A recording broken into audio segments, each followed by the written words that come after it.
Step right up its nail to Halo by Halo journey through the music of Nine Inch Nails. And I'm Blake. I'm Jessica. And we're doing a series about the Fragile, but this is a very different and special one. And I don't even know how we're really going to do this exactly, but it's different. And it's not a Halo, and I'm sorry for that, but some very exciting things happened, right? Yeah. So what happened? We went to Denver. That's maybe the most you could have, the most understated way you could have possibly said it. Well, we went to Denver, and then from Denver, we went to Morrison. And in Morrison, we climbed a mountain. We climbed some red rocks. And in between some red rocks, there was a stage. And on the stage, a band played for us. Just for us, they played. They said For this goes out to the Nailed podcast. For like the what? 9,500, like how many, what was the capacity? Like almost 10,000? Almost 10 grand. Okay. Yep. And I don't know how many they actually pack in there. That's just the capacity that they list online is 9,000 something. A lot of people. And we saw Nine Inch Nails. We've buried the lead so bad that people are going to hate us. But the lead is we saw Nine Inch Nails. And not only that, we saw them twice in a row, 2 nights in a row. Red Rocks, possibly one of the best venues that we could have seen them on the earth. And I thought it was really awesome. And I think our lives are forever changed. I can't wrap my head around what happened to us over that journey. Can you? No. Hold on. You get too high before these. No, it's not that. I think I'm still like a little very tired. Yes. And I think I'm still on a little bit of a high from it. It was very exciting and I had a lot of fun. And also, I have a little bit of sadness mixed in there too. Yeah. We have the post-show depression, I think is fair to say. And I don't even mean that lightly or in a joking way. It's a real. We were joking today on the Discord about how we just want to go back, possibly live there, and they could have a residency. Except doing Red Rocks every day, if you're not in tip-top shape, like I'm not, would be hell, I think. Even though the venue is like heaven. Getting there, it's like the most beautiful place that is also the most work you will ever do to get to a damn show. I just want to say 1,000,000% worth it. Yes, worth it. Absolutely. But I wouldn't have done this for any other band ever. My back is basically broken. I should have been either on bed rest or in the urgent care. But I was like, I will do anything for this band. I will suck it up, swallow an alarming number of ibuprofen and muscle relaxers, and I will see this band. If it actually kills me, there's no way in hell. Actually, just like a few days before we left, we drove, by the way. So that added to the extreme difficulty. 12 hours one way and 12 hours back. I didn't mind the drive. Through I didn't Kansas. think it was a bad drive. The drive is extremely boring. That was the problem. It's just boring, flat but Kansas land. The whole way there, you're driving up a hill for 12 hours. Not really, but kind of. You kind of literally are, though. And then you can tell that it's less taxing on the car on the way back because you're going slowly downhill for 12 hours. Now we're back at Missouri, which is like sea level. I don't know. I think so, yeah. Anyway, we were like a million miles in the air up in Red Rocks because they call Denver the Mile High City, but Red Rocks is on a mountain that's way higher than that. We were anyway 10 miles high. We were 10 miles high, And they didn't play that song. They should have. But what was I saying? Oh, a few days before our trip, I like woke up with a scratchy throat, and then I had a panic attack that I was going to get sick and have have COVID or another infectious disease, and that would make it so I couldn't go. Did you have that fear? I did. I even went to go give my littlest niece her birthday present, and we did it all outside. I was like, I'm trying to be very careful. We were wearing masks everywhere, more than normal, just to have no chance of catching anything before the show. Don't care what happens to my body after the show. I just have to get there alive and well.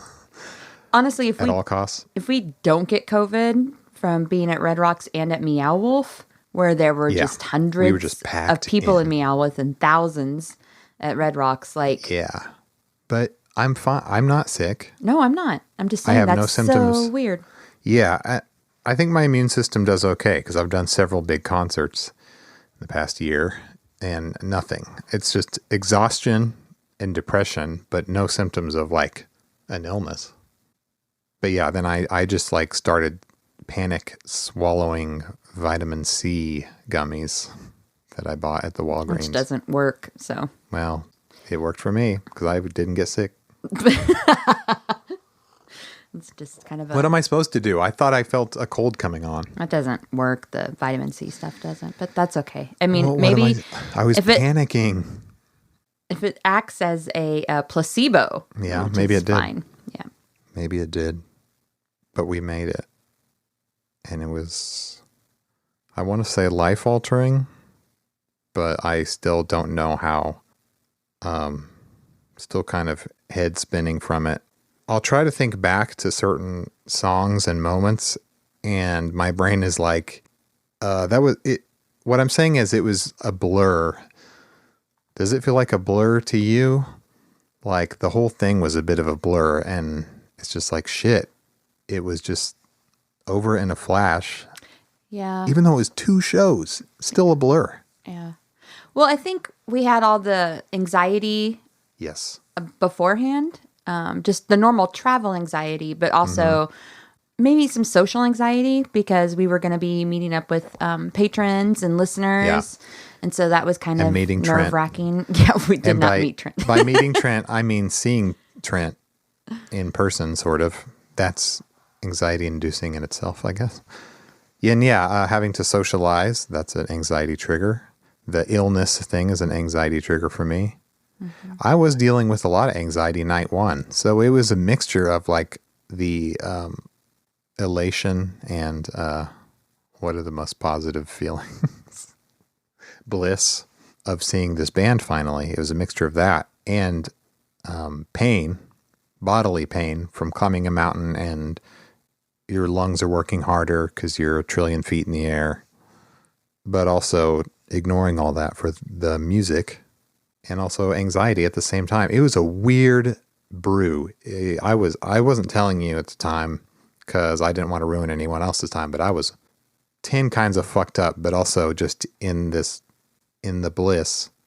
Then night 2, the anxiety had mostly subsided and the pain was much less. And I had, even though both set lists were possibly equally amazing, night 2 is the night where I had more fun, and that our seats were way closer and better on night 2. That was a big part of it.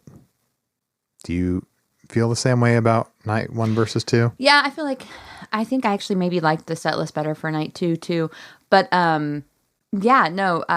had really good seats. I didn't have as much social anxiety. I knew what to expect at the venue. Yeah, that's the thing. So I was more prepared and ready for that. So I think I was able to maybe enjoy myself more on the second night. Yeah, and just our seats being better. I can't emphasize enough how much that helped. Special thanks to friend and patron Holly. Oh yeah, who God. sold her tickets to us because she thought she got really good tickets on Friday and was like, we can't go to both. And so sold us her Saturday night tickets and then decided, well, we can go to both. Weren't they extremely close on night one? I can't remember what they were on night one, but yeah. I feel like they were row 3 or 4, or maybe even closer. I think if I was an able-bodied youngin, pit and getting up against the rail would be ideal. But for an old person who had just thrown out his back, assigned seating was a godsend. Especially, I've heard from a source that not everyone was being nice at the Oregon show that just happened. Oh. And also some of our friends who were at Red Rock, we were really lucky. And weren't we around like cool people both nights? Yeah, I didn't have any issues with anyone. My neighbor on night 2 was Bernie. He was cool. Right. Shout out to Bernie, who was a nice, cool guy. Everyone around us, I feel like on both nights, and night 1, we stood right next to our friends. And we'll get into that. But everyone around us both nights was cool. What happened at the Oregon show? I just heard that there was typical like festival, like shoving, I'll call it light assault, somebody grabbing women's hair and where was the venue? Like, what was the venue? Was it an outdoor venue? Yeah, it's an outdoor. Oh, Did it have any seating? No, I mean, everybody's just crowded around. Don't ask me because I don't know anything about this. I'm just repeating what I was told by a listener who we love. It's always risky at a concert, though, because that's the thing is like you don't know what. Yeah. Yeah. We just were very fortunate. I'm just glad that there's not a guy who barks like a seal at that concert. Barks like a seal? When I was in college, like my sophomore year, so I was like probably 19 or 20, Ryan Adams played at the Blue Note in Columbia. Oh, and he barks like a seal on stage. He does not. But it was a free show, so my sister and I drove up there, right? It was like first to get in line, you know, till capacity. So we drove up there and we got in, and it was awesome. And we were right up at the front. So we were so excited, although looking back on it now, whatever. Anyway, it doesn't matter.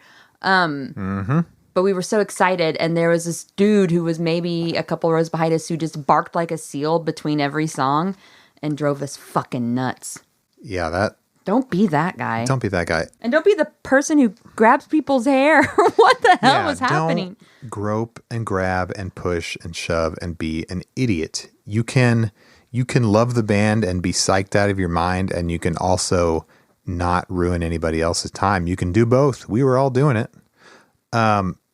But some of our friends who were there the same nights, they said they weren't so fortunate. Like, wasn't Asher saying he was like, had some assholes around him? And I don't know. I didn't pay attention because honestly, I had a good experience. Yeah, we did. So I was like, saying we lucked that sucks for you, bro. And just enjoyed my time. Yeah, but really, it's just like a blur because my head started spinning and never stopped. And I mean that sort of like in a good way. Like it's just, it had almost been built up too much to where it's too big of an event. And now my brain can't process it. So I need to go to like 50 more shows to understand what I'm looking at. See, that's the thing is when I was younger, I never understood like deadheads. Like, who the fuck wants to follow a band around and make that your life? And then after this, I'm like, I can see it. Well, I don't understand that band, but I could see and there are people who do it with 9 Inch Nails, and we were in line with some of those people. And I get it. I get why, if you have the means and the ability, and you'd have to be a lot more able-bodied than I am. I could see that because they are worth it. The performance was like immaculate on a objective level, and I don't mean like flawless. I heard Robin flub a few chords. Did I give a shit? Here he comes. No. What? But here comes pedantic play. No.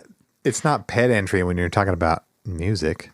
Oh, okay. What is it? What I wanted to say was what I've seen, you don't realize that the band makes mistakes. I guess if you're just watching on a DVD or on YouTube with these kind of through this rose-colored lens, you don't realize that they're human beings who might flub a chord or miss a cue or something. And it makes it better to me. Seeing it makes it more real. Yes. And I love things that let you know that it's real, that it's not pre-recorded. I mean, yeah, I don't know. I knew that we were going to get on the mic, and I wouldn't know what the hell to say because it's just so much. You were talking about, though, like social anxiety, meeting listeners. Mm-hmm. For the people that we like talk to in the Discord and stuff, it was like, it wasn't weird to me and it wasn't a big shock. It was like, oh, I already know you. Like, I'm just seeing friends that I already know. Yeah, it was just a little surreal because, like, I've talked to them in Discord or on Instagram, in messages, or, we have voice chat sometimes in Discord, or the occasional, like, video meetup, whatever. But it's still some weird to actually meet them in their physical form. Yeah. But I'm also just like, they're going to think I'm a dumb ego poser. These are always my thoughts. I'm the one who should be weird because you have a nice, friendly, warm, sociable personality. And I don't. I'm the one who should have been worried because people probably came away thinking I was a grump, but please just know that I'm just like that. He is a grump. Like that's. And the people who shared an Airbnb with us, I'm sorry for how not fun I am. But know that I am grateful, even if I didn't seem like it. But like resting all day Saturday to get my strength up for the show that night, that was choice. That was the right call for me. I know a lot of other people are out there living it up, going to the record store, running around Denver, using up their energy, but I needed to recuperate, and it was worth it because Saturday was like amazing. Saturday night, the show. And I was able to climb that mountain a little easier the second time.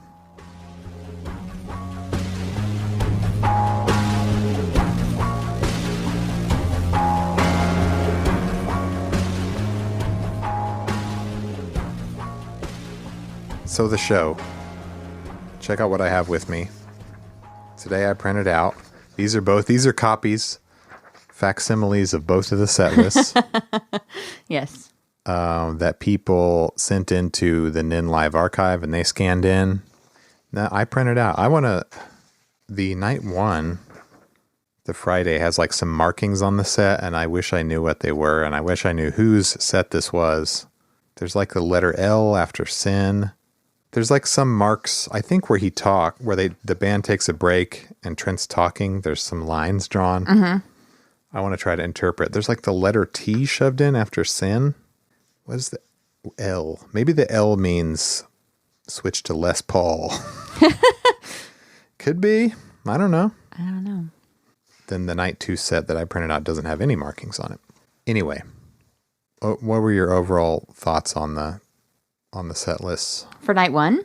Yeah, for both. Well, I preferred night 2, I think. Okay, why did you prefer night 2? Because I have different thoughts on that, maybe. Well, it had the Bowie covers. That's going to sound so dumb. No, that is a good reason. It also had sunspots and everything. The American debuts of everything in Sunspots, right? Mm-hmm. And only the second time Sunspots had been played. Yeah. I liked the beginning of the end as an opener more than I did Somewhat Damaged, which I know is probably heresy, but I thought it worked better. No, heresy was later. Well, you know what I mean. Heresy was the 10th song they played. Night 2 also had the Pigs, so we got March of the Pigs and Piggy. Night 1, I was like, where the hell? We didn't even hear March of the Pigs. Or Closer. And in the encore for night 2, we had Even Deeper. Yeah. So that was pretty amazing. Night 1 we thought was Fragile Heavy because 5 fragile songs. So the first, they opened with Somewhat Damaged and Day the World Went Away. Then later on was The Frail and the Wretched. And then in the encore was The Big Come Down. Spoiler, one of my favorite performances of all. Yeah, I've just always loved that song. And then night 2, the only fragile track was Even Deeper. No other fragile songs are getting much love these days, I will say. Which I kind of wish that was different, but what can you do?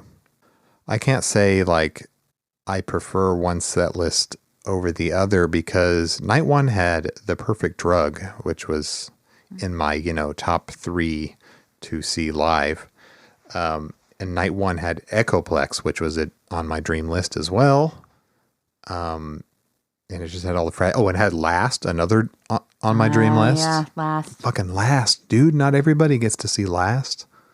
They used to never play it. It had Every Day is Exactly the Same. Never a song that I particularly loved, but live I think it's better, and it just worked really well live. I do want to say something, and I'm, as someone who's not a With Teeth lover, and by that I don't mean that I hate the album, okay? I just mean not a lover. It's not in my top 5. Probably not even in my top 10. I'm going to waver on that one, so don't listen to me on that. But I will say that hearing some of these tracks live, I think it translates better live than it does as a studio album. And I felt more connected to it than I ever have listening to that album. Yeah. That's true for a bunch of the song. I think Everything is probably a better song as a live rock band. Yeah. Sunspots, I think that's also true of. I also like the lower register for the chorus of Sunspots. Yeah, I believe Robin's doing the falsetto, and I don't know that Trent can really hit that anymore, that insanely high thing. Sanctified, this version is, to me, hands down, more entertaining. Night one had Burn, another one of my favorite performances of both nights. Yeah, that was a great one. Possibly improved by being live. But night 2 had Less Than, and I got a long Tambo Trent, which made me very happy. There was a lot of Tambo Trent, so no saxophone Trent, which sucks. No megaphone Trent. Tons of tambourine Trent, both nights. And like the whole Every Day is Exactly the Same breakdown when everything dies out except for him and the tambourine. And he just slows down, and he milks the audience for a while. And then they bust back in. That was great. We have a good video clip of that. Well, I wish this could have been any other way. I wish this could have been any other way. I wish this could have been any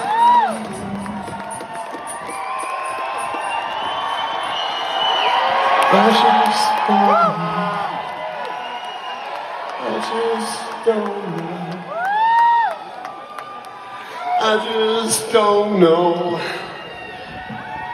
what else I can do. Also, 23 songs both nights, only 5 songs overlap. So such different set lists, and that's awesome. Yeah. So the overlapping songs were Reptile. Ugh. Yep, Getting to see that twice was nights. amazing. That is, we lucked out there. Yeah. Wish. Yep. Hurt. Yep. Close both nights, of course. Hold on. What's the other big single that they have to do by law? Oh, Head Like a Hole. Yeah. And strangely enough, Gave Up both nights. So a lot of broken love, especially night one when Last was also played. Happiness and Slavery, we both would have liked to see. I was so bummed. No Happiness and Slavery. They played Suck last night in Oregon. Yeah. So I would have liked to see Suck, yeah. Yeah. But nothing disappointed me. I want to make that clear. The show is just too good to be disappointed in anything. Yeah. It's just you can't pack all of my favorite tracks in, you know. And I feel like honestly the sets were pretty well rounded from their major discography, right? Like their major halos. Plus he's, put in some of the Bowie covers that fans love on the second night. 2 in a row. Yeah.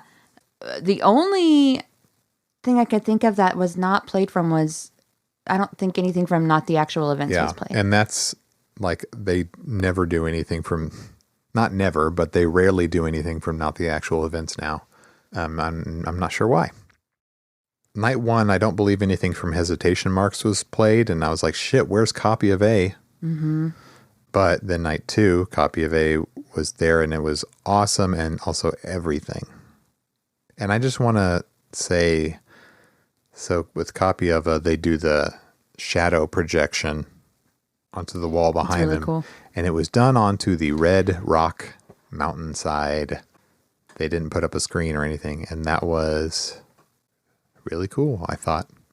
Like, it's a one-of-a-kind thing. I don't know. I just thought it was awesome. It looked cool.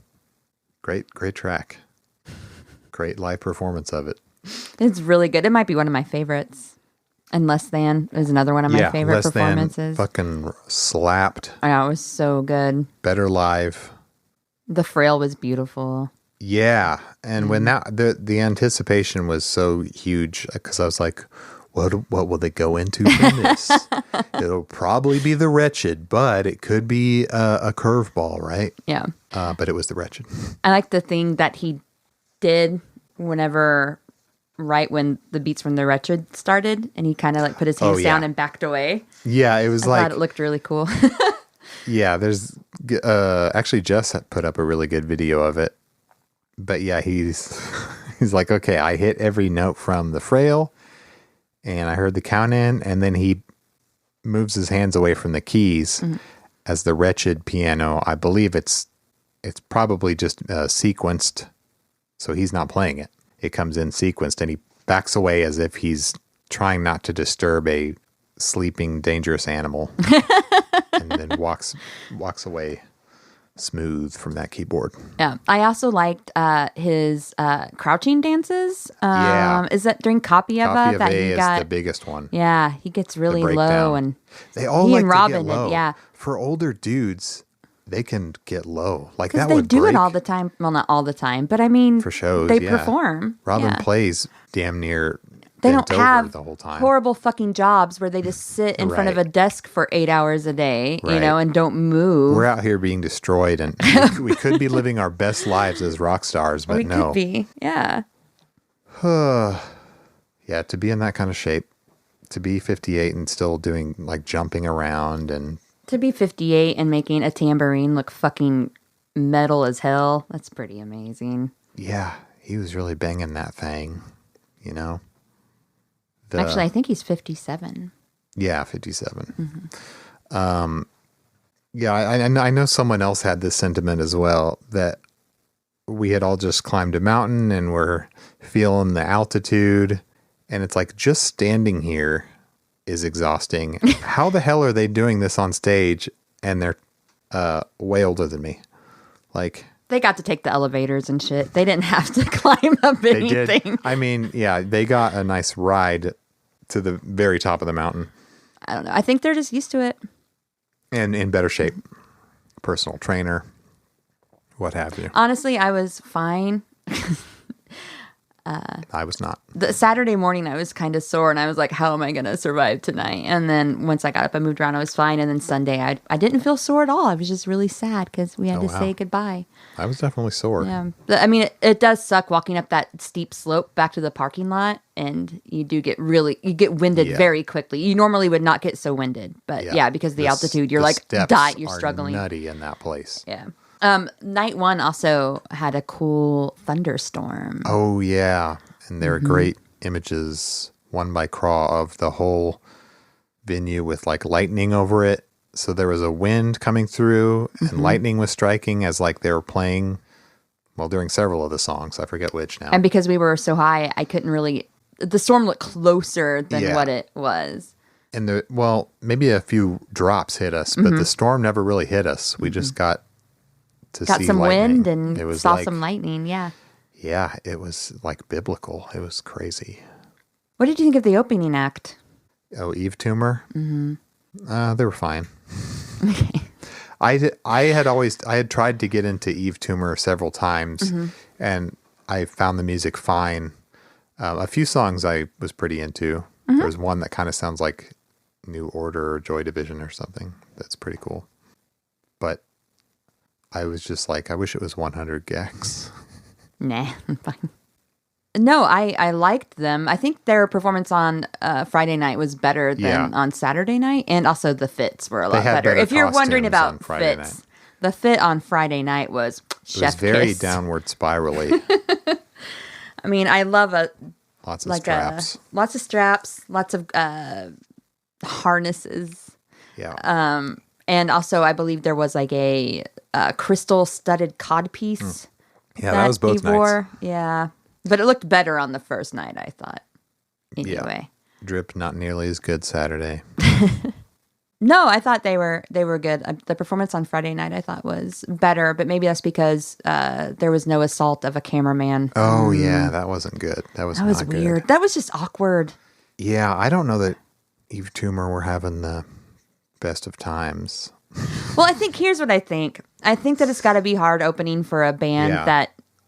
Come on, I mean, they were a little maybe peeved that people were not as excited for them. I wouldn't say that. I would say they are maybe a band that thrives on audience energy. I mean, I think obviously most bands do. Yeah. But we're in an amphitheater and there's no pit. So everyone's just seated. And so the general admission is up way behind all the seats. And so there's no one standing in front of the stage for them to vibe with, right? Like to interact with, really. There's just the people who are sitting down waiting for the act to come on. On night one, at least, they did jump into, basically try to get into the crowd to kind of remedy that problem. And it's like, it wasn't really the audience's choice to not be able to come right up to you. It's just how the venue is laid out. Yeah. But it's tough. It's got to be tough to be an opening act for a really big act. You just can't win unless you're like equally beloved. And even if they're great, they're not on the same tier quite yet. But yeah, should we do what I want? Well, first, did you want to talk about like maybe our favorite performances? Because we just kind of briefly mentioned them, but like, was there something that you really wanted to talk about? Well, I wrote down standout performances, and there are way too many to really list, so I feel like my list is kind of pathetic. You know what I was surprised by and excited about? What? Discipline on night one. Yeah, I didn't totally expect that. I know they've done it on this tour, but yeah, it's kind of like it almost feels like a deep cut now. And Survivalism was great. I actually really, really enjoyed that one. I wish there had been more Year Zero love. Honestly, I would love to just go to a show where they just play Year Zero from beginning to end. That would be amazing. From both of our dream lists, Capital G had no chance of being played, and it wasn't. So I couldn't be shocked that, but Me, I'm Not was played, and it was really good.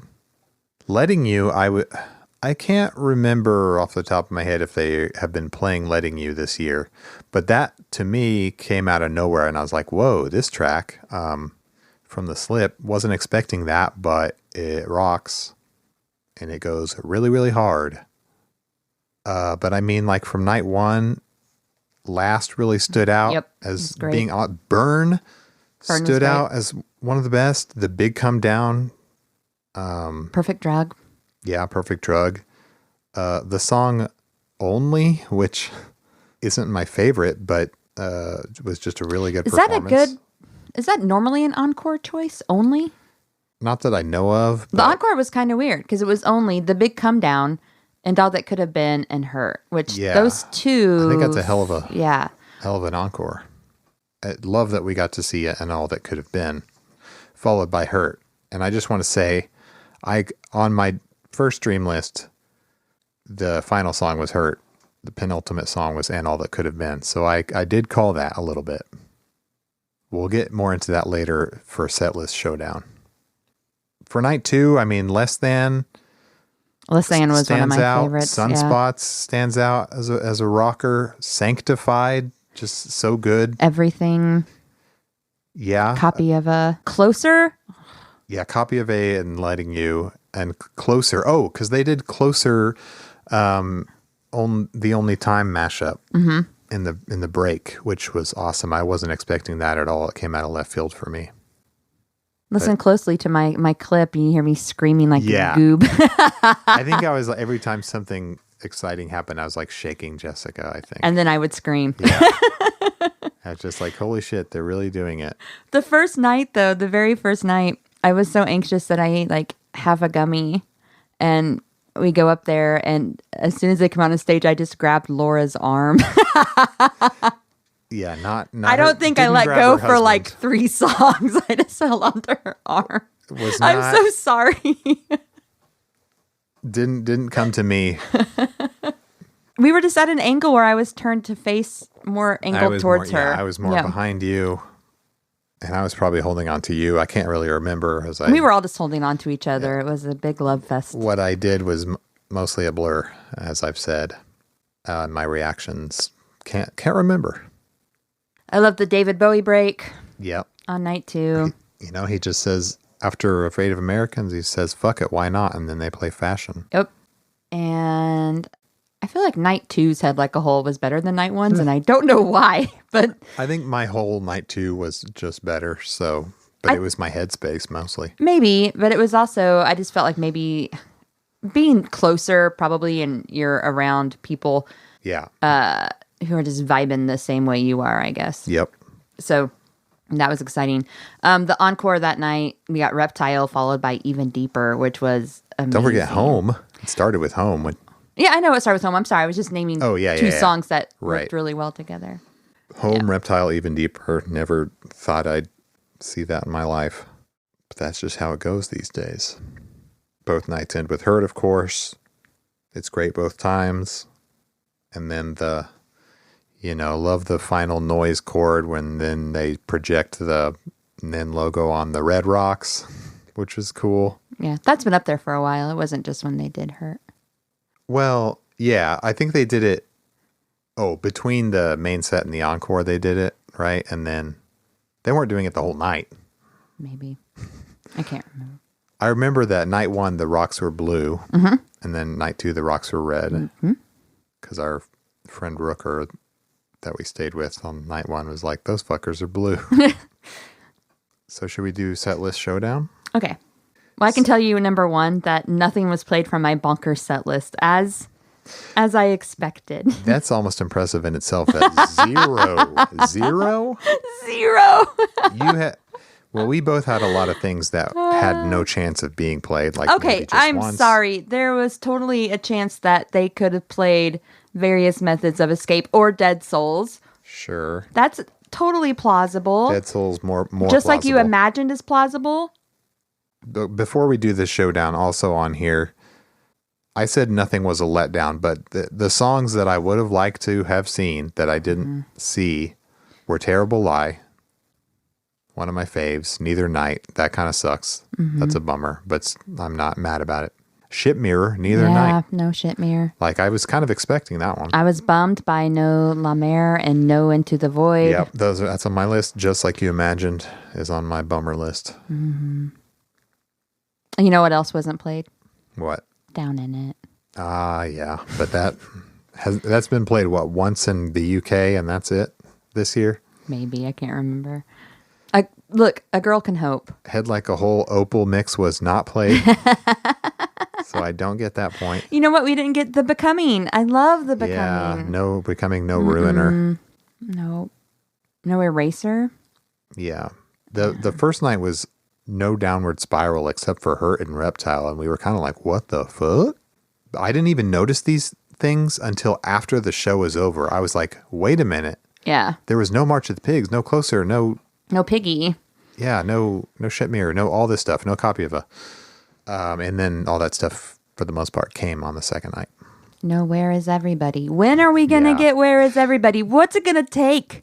There was no debut of something never played for us. No, we just got the American debut of Sunspots and everything. I was kind of expecting or just hoping for a debut of something because, starting a new leg of a tour, but maybe they were wanting to get a few shows of this leg under their belt and then they're going to debut something, I don't know, at a later show. At Cleveland or some shit. Maybe they'll announce the show in Springfield Mo at the Shrine Mosque. Good. They'll be like, we were there in 94. It's time we come back to the Shriners. Maybe you know what they should do? Here's my suggestion for the 30th anniversary of the Downward Spiral, which is in 2 years? About a year and a half. It's in 2024. Mm-hmm. They should go on that tour again. The same stops. That would be amazing. Stop at the Shrine There's Mosque. smaller theaters and stuff. But there's more dates, so people could go. Yeah, Anyway. for sure. I am kind of afraid. Here's my fear. As someone with, limited means. I mean, we were very fortunate to be able to have the money to go to the show and go to both nights and stay in Denver and travel there. So that's good. But my fear is that they're just going to continue to do handfuls of dates and not like a real tour, which I understand because they're getting older. It's by design now, yeah. But I would love a real tour, just so there's more opportunities to see them. Old because Man Trent doesn't want that. But it sucks because it's so expensive, and I hate festivals. I'm sorry. I'm not a Zoomer. I'm not going to do that shit anymore. Too old. Too old. That. And I mean, if I were to go to a festival, it'd just be the day they're playing anyway. But yeah, festivals are just not worth driving 12 hours for one band. Too exhausting. Yeah, because the festival itself is exhausting. But I'm kind of afraid that we're just gonna have to figure out a way to see them whenever they drop a handful of tour dates, and it kind of sucks because it is limited. So you have to buy your tickets and then figure out how the hell you're gonna get there. And tickets are always freaking picked up by bots and then resold at insane prices. I hope they do show up in person to buy a ticket again. But see, that's another thing. You have to be able to go to the venue. Yeah. So if the closest venue is in fucking Frankfurt, you're going to have to drive to Frankfurt. It's worth it. To me, it's worth it. Well, if you have a job, you can't always get off for that kind of stuff. So I'm just saying it sucks either way. And I'm just afraid that there's not going to be a proper tour again. And so we're just going to have to script and save. You just got to do what you can. To go to a show. Because I do want to catch as many as possible, but And I'm treating it as if, these are limited. The limited quantity of shows exists in this lifetime. So, well, honestly, climate change is going to F us all in 10 years. So just sell everything you own and follow your favorite band. That sounds fine. We're all dead. So, okay. So, not to be depressing, let's go to the Setlist Showdown. Setlist Showdown. I'm not even going to look at my second list because I know nothing was played. Okay. From that. So my night one is all over the place. How many did you get from night one? So I counted just how many were played on either night out of, and 46. Oh, hang on. I didn't count that right because it wasn't 46 unique songs, but it was 46 total songs. Yeah, but but 5 were played twice. Anyway, I got 19 hits out of my 31. God, as if they were going to play 31 tracks. Your night one set list was insanely long, Mr. Keep it to 25. Insane. Night 2 was 34 if you count my wacky encore. But 19 hits, Copy of A, March of the Pigs, with the extended outro, Last, Echoplex, Piggy, Perfect Drug, Fashion, and I'm Afraid of Americans were on my list, but Queen did not come out as I fantasized about on my dream list. But I'm still counting them. Less Than, Everything, Wish, and then the last 2, And All That Could Have Been, and Hurt. Okay. So, and I'm going to say that, okay, I have another rule. Hang on.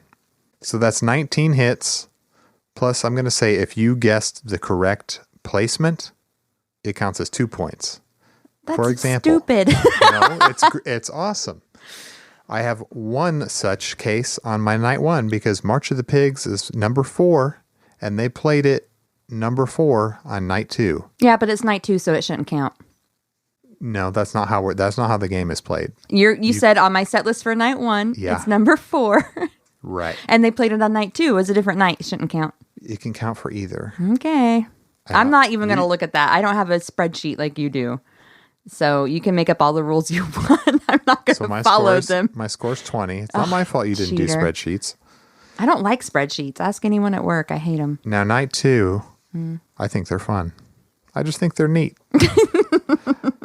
Night 2, as you know, it was the Fragile top to bottom, which now that in the clear light of day, sobered up, I know had no chance of happening, but I was still dreaming. What's amazing about this is that the first 4 tracks of the Fragile were played. They really love the first 4. The rest of that double disc they're not so in love with as far as live shows go. But Somewhat Damaged, Day the World Went Away, Frail, Wretched, plus Even Deeper and Big Come Down. So I had 6 hits, but Somewhat Damaged and Day the World Went Away are in the correct placement. So that's This 8. game sucks. No, this game rocks. No, it sucks. It's a great game that I invented. Can I see the set list? And I want to see if I got any of mine in the correct position. Yeah, I want to know too. I don't think I did because whatever. Here. If only they had done the first 4. But 8 is a bad score out of the entire set list. I only get 8 I had a points. set list that had nothing. So What on earth did you even have that night? I can't remember. there was just bonkers.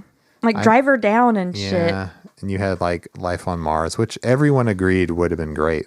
Would have been lovely Life on out there Mars. under the stars. They played some Watchmen and Gone Girl and all that stuff over the PA while we waited for the opener to come on. Okay, so I got Piggy. No, not in the right spot. Okay, Piggy, Less Than. It's 2. Ah, man. Less Than was played 3rd, and I have it as 4th. Okay. Close. I'm Afraid of Americans.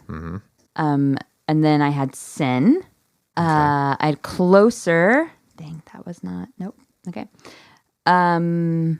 Survivalism. Oh, that one I have right. It's 15 and 15. Oh, wow. Okay, cool. Okay. So that's 2 points. And then I had The Perfect Drug. And All That Could Have Been. Where'd you place in All That Could Have Been? Number 17. It was not the penultimate? It was not.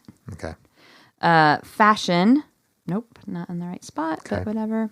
March of the Pigs. Okay. Last. Nice. Everything. Did I say? Okay, I said I'm This- Afraid of Americans. Okay. The weird one where you end with everything. Yeah. People would have rioted. So I think that's just 12. No, it's 13. Oh, 13 if you count, because I got Yeah. survivalism in the right place. So if I had had a non-bunker set list, I might have done a lot better for night 2. But I just wanted to have fun with it. Yeah. So If you add both mine together, I had 28 points to your 13. I guess I'm just have a unique mind, and I don't think like the herd. Okay. Neither of us knew that this game was going to be played, but I was proud of myself for thinking of it. And I encourage you all to play along at home and tell me your scores. I want to know who out there. So cross-reference the Red Rocks set lists to your own dream lists. And I want to know who got the highest score and who got the most like correct placements. That kind of thing would be interesting to me. We all know that our listeners love spreadsheets and statistics. Do I get more points because survivalism was 15 and night 1? Okay, you get 3 points instead of 2. Okay. So your score is 14. I think I should get like 10 points for that. No, that would put you too far ahead. Damn it. You still wouldn't beat me. Okay, so Hold on, I'm double checking my math now. I think I should have 14 points. you can have 14. That's No, fine. no, no, wait. I'm just... Okay, damn. Discipline was close. Anyway, sorry. Yeah, I had some that were really close, but not quite. All right, but play along at home. And All That Could Have Been in Hurt, I had in the right order, but not I had them at numbers 30 and 31, which is ridiculous. In reality, they were numbers 22 and 23. Okay. So, what else do we want to talk about that we didn't? It was wild. The whole thing is just fucking Yeah, I'm still like wild. recovering from it in a good way and a bad way, where I just will go and I'll play the clips that I Yes. recorded and I get really happy. And then I have to wake up and go to work and I'm very sad. Like whenever we left, I was like, how am I supposed to go back to normal? Yeah, it but I sucks. feel that way after every vacation, to be honest. Whenever you step away from your work life and you realize that humans are not meant to be, I mean, we know this, that you're not meant to be working for 40 hours every week Yeah. all your life. They were not meant to live like this. No. So it's always hard to come back whenever you have some time off work, but it was even harder this time. Yeah. And also just I met some cool listeners and patrons. And I think we made some good lifelong memories with our friends that we met. And it was just good vibes all the way around. Both nights that we were there with our friends. And I mean, the trip was fine. I had fun even when we weren't watching the best band in the world do their thing. Right. So, I just had a great time, and I hope that we can do more meetups in the future. I would love that. Meow Wolf was cool that we got to go with our friends and with Ixie and with a handful of people. But that place did make me feel ill and was too... Let me tell you how much fun Blake is on vacations. Not a lot. I'm terrible. But yeah, that place is like overstimulation on acid. If I was in the right headspace, I think it would have been great. And if I had nothing else to do that day, Meow Wolf would have been amazing. But I felt like I was going to fall off the edge of the earth. Yeah, it's kind of just like everything everywhere all at once. It's just very overstimulating. All in your face. And 5 stories of it. And just people everywhere you look. Yep. And it was bonkers. But it was very, very cool. But thank you to all the people who came and said hi and people who complimented the podcast. And it means a lot, and we hope to be able to do this again. I would love to go to Red Rocks again. I know you might not, but I would love to. No, I would. It's like it's an amazing and beautiful venue. It's just really difficult to get up. It makes the reward all that much more worth it. Yes. In my opinion. It was worth it. It's all worth it. I'm just saying it was tough. I would not do it for any other band, period. My tips for Red Rocks, if people who are listening have never gone, make sure you have plenty of water. Oh, yeah. Chug some Gatorade before you get in there. I drink literally easily 3 gallons of water night one. You will dehydrate. My lips were so chapped. I haven't had chapped lips like that in a long time. Yeah, my lips were like scabbed over. Kept stealing Blake's Burt's Bees. Yeah, it was the things that were happening to my body. So much water. I peed all night long after that first night. I thought that there was something wrong. I didn't realize that you were getting up to go pee. Yeah, because my bladder had gallons of water in it. Anyway, I must have been severely dehydrated because I did not pee that much. Anyway. Yeah, I knew I had to hydrate. You can cut off all this pee talk. No one wants to hear it. I mean, some people might. Talk. There are some freaks out there that love pee. Oh my God. Piss freaks. Shout out. But yeah, just really... No kink shaming here. Sorry. Really wacky how many people came from all over the country and we met up in this one place and it was like, oh, these are our friends. We know them. Also something that I wanted to say but didn't. This is more true on night 2 because we were closer. Seeing Trent and the gang... Seeing those boots up close. I love those boots. And that vest. Going to start a GoFundMe if anyone wants to help me buy some Rick Owens Bozo boots. Yeah, you only need Rick, if you're listening. But seeing him pretty close, I had this weird experience of like, oh, I know this guy. This is the guy that I've been looking at since I was a teenager. Mm-hmm. I know you. Yeah. Like, yeah, the whole thing was surreal, but this is just like, oh, I already know you. Like it's probably sounds stupid as fuck. Sorry. Did you get that at all? I mean, little. You're in love with Trent and shit. Like, what did you feel? Just very, I don't know, it was just exciting to actually see this person that you've only seen in photographs or music videos or whatever that you've loved since you were a teen, you know. It's just strange. Like you said, especially on night 2 when we were closer. Yeah. There was a familiarity. There really was. It was almost a comforting thing. It was like, and this was the same with meeting listeners and stuff that we've seen. Yeah. Like when he gave the speech about Taylor Hawkins and how, you know, he was trying to live more in the moment and he really wanted to extend like a sincere, like he just wanted to express his feelings and how he was grateful to be able to share this moment right now with us. And I was like, I am also so very grateful to be here on this night with this perfect weather, surrounded by people who also love this band. Yeah. And by the friends I have made recently who Just are because just of this really band. awesome people. Yeah. Yeah, it was. I never thought he'd be the guy to give the motivational speech that would make me think, oh, yeah, I should be like appreciating the moment and being more grateful and not thinking about the shitty past and the shitty future. Well, was it Tyler who posted something like the weird thing about Yeah. seeing Nine Inch Nails now is you get motivational speeches Yeah. scattered between like songs about like deep Your self-loathing. hate jams. Yep. And it's so true. But it was so clear that he was very happy and grateful to be there. We could have seen him in like, I don't know, a bad night in 1995 or something when he's just like hating life, doesn't want to be there, yelling at the crowd. Like he's come such a long way in so many ways. It's wild. Yeah, I don't know. I knew I wouldn't have the right words for this podcast reaction. I knew this would happen. I'd run out of ways to talk about it.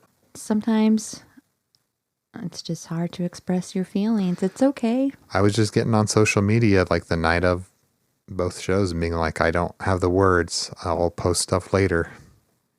And you still don't have the I words. still don't. I'm going to post this podcast, but it may or may not turn out well. I don't know.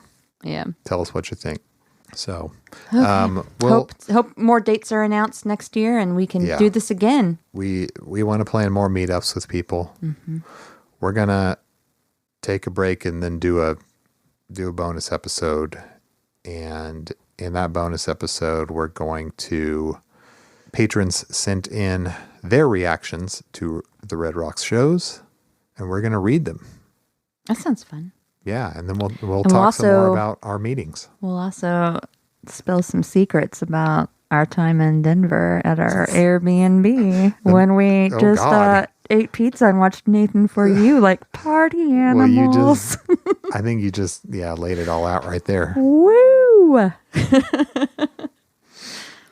Did the band come back to our Airbnb? I don't know. Tune in to find out. Did we run into the band at Denny's? Maybe. Were they at Denny's? Oh. I feel like Dr. Steve Brule now. I told you. Okay. All right. So patrons, stay tuned for a bonus up. Well, not stay tuned, but you know what I mean. Yeah. Watch the feed. Nailedpod.com. And our next main feed up will actually be delving into the Fragile. We're getting into the Fragile songs next episode, main feed. Yes. What's fucking amazing is that we're doing 4 tracks, all 4 of which we saw performed live. It's great. It'll be great to talk about. So the perspective will be different, to say the least. Yeah. And we're moving from Fragile Summer into Fragile Fall. So alliteration. I love fall. Who cares? Yeah. It's going to be so much better than summer. Patreon.com/nailedpod. You get almost 30 bonus episodes and more keep coming. And you get to join our fun Discord and you get to meet us and hang out at an Airbnb with us. And other cool perks of being a patron. We have merch at nailedpod.com, at nailedpod on the socials. Check out our Insta. And don't forget to rate and review. Yeah, we haven't had an Apple review. I think that's the only platform that lets you write a review. We haven't had one in a long time, and people have left some really, really great, nice things on there. And if you hate us, leave a review too. I want to read some hate. Oh, I want to say shout out to JSP, who we saw at Red Rocks. I just want to say, because I don't know I can't remember if he's going to hear the bonus, but awesome meeting up with you there. A hometown hero. We also ran into another Springfieldian, Blake. Other Blake. So multiple Springfieldian. I mean, the first one's not a current Springfieldian, but anyway, nobody cares. I just want to shout out. can't get over how many people we knew that we saw there.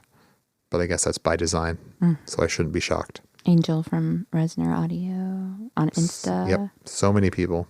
NIN Lyrics. Oh, and the dick sticker lady.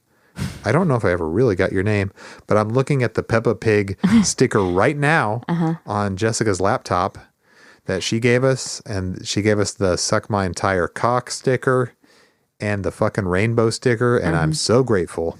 Yeah, that Peppa Pig sticker is great because I could cover up the dumb stickers Blake stuck on here with it. Sorry. You covered up Brittany? I did cover up Brittany. I also covered up Demi Lovato with my Ghost I can World understand sticker. that, but why do you have to cover up Brittany? Because there was no other place that I could put Peppa. You told me I couldn't cover Olivia Rodrigo. No, you can't. Where was I supposed to put Peppa? That's fine, whatever. Over Billy? No, absolutely not. Disrespectful, though. But the Peppa is a cool sticker. And somebody had condoms. Yeah, what the fuck? Okay. I talked to somebody online who got a condom in the merch line, handed to them.